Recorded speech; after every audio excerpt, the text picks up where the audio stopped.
वादग्रस्त IAS अधिकारी पूजा खेडकर आणि त्यांच्या कुटुंबाला कुणाचा राजकीय वरदहस्त आहे याची चर्चा सुरू असताना खेडकर कुटुंबियांचे पंकजा मुंडेंसोबत असलेले संबंध समोर आलेत।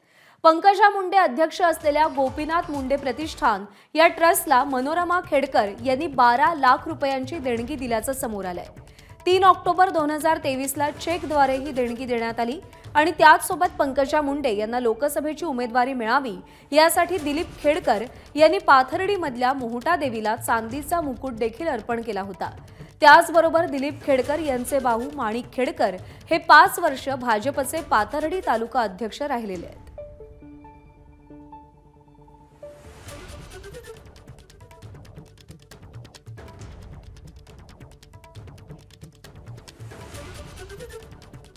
पूजा खेडकर यांचा दुराग्रह आणि मनोरमा खेडकर यांची दादागिरी या सगळ्याच्या पाठीशी राजकीय वरदहस्ताची चर्चा होती आणि सध्या पंकजा मुंडे यांच्याशी खेडकर कुटुंबियांचे संबंध आहेत का असा प्रश्न उपस्थित होतोय।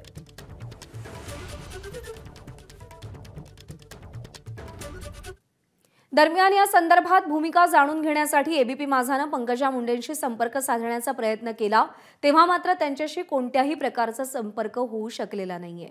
दरम्यान खेडकर कुटुंबाचा पुणे ग्रामीण पोलिसांकडून शोध सुरू करण्यात आला असून खेडकर कुटुंबाशी संपर्क होत नसल्याचं पुणे पोलिसांचं म्हणणं आहे। खेडकर कुटुंब आणि त्यांच्यासह गुन्हा दाखल करण्यात आलेल्या 7 जणांचा शोध घेण्यासाठी पुणे ग्रामीण पोलिसांनी स्थानिक गुन्हे शाखेची 3 पथकं तयार केलेली आहेत।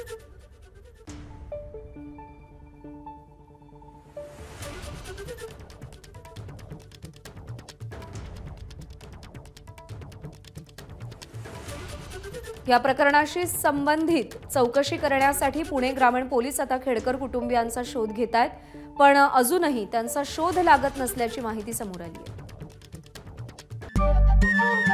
नमस्कार। मन सुद्धा तुझं ही एबीपी माझावरची वेगळीच मालिका खूप गाजली। हिचा दुसरा सीझन केव्हा येणार अशी अनेकदा विचारणा झाली, पण आता प्रतीक्षा संपली। लवकरच येतोय सीझन 2। मन सुद्धा तुझं होई मन सुद्धा तुझं।